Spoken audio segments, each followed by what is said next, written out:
Election আসতেছে, election প্রার্থী যে কোনো কেউ হইতে পারে।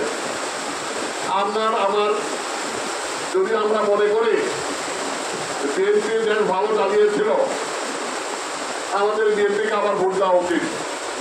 আর আমরা যদি মনে করি তাহলে অন্যরাই ভালো ছিল, তাহলে বিএনপি করা আমাদের দরকার নাই। আমাদের যে অভিজ্ঞতা, আমরা বিগত 17 বছর দেখেছি অত্যাচার, জুলুম, নির্যাতন, মানুষ অতিষ্ঠ।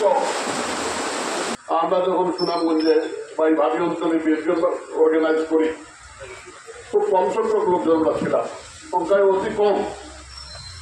কারণ জিয়া রহমান সাহেবের আমলে বিএনপির যারা নেতৃবৃন্দ ছিলেন, আমাদের সুনামগঞ্জ জেলায় 5টি আসনের মধ্যে 4 জন ছিলেন বিএনপির এমপি। লক্ষ্য জনগণের শক্তি এরশাদ সাহেব যখন সামরিকান জারি করলেন বা উনি যখন দল গঠন করলেন, আমাদের সবাই বিএনপি ছেড়ে চলে গেলেন, সবাই জাতীয়বাদী হয়ে গেলেন। তারপরে বিএনপি আস্তে আস্তে আবার হাঁটা শুরু করলো। হাঁটতে হাঁটতে 1990-91 আমরা সরকার গঠন করলাম।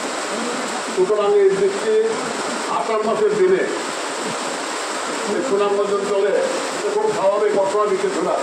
আমরা দীর্ঘদিন যাবৎ এই দিনটির জন্য অপেক্ষা করছিলাম। এই একটি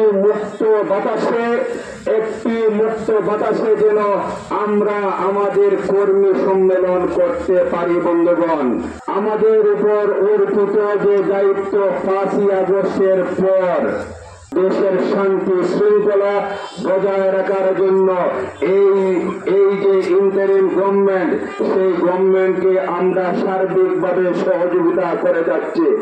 আমি ছোটবেলা থেকে দেখেছি এই ইউনিয়ন, বিশেষ করে এই অঞ্চলটি পাটনানগর, এই কাফরাই সহ বরারগাঁও সহ এই এলাকাটি আমাদের ভোট ব্যাংক ছিল।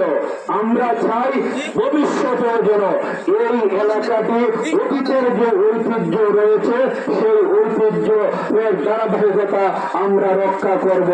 আমরা এই 5টি ইউনিয়ন থেকে যেন অতীতে যেভাবে নেতৃত্ব দিয়েছেন, ভবিষ্যতে এই উপজেলা বিএনপিতে যেন আপনাদের প্রাধান্য থাকে, সেই দিক আমরা উপজেলা বিএনপির আহ্বায়ক, সদস্য সচিব সহ সবাইকে নিয়ে নিশ্চিত করব। সেই আশা, সেই প্রত্যাশা আমি এখানে ব্যক্ত করছি।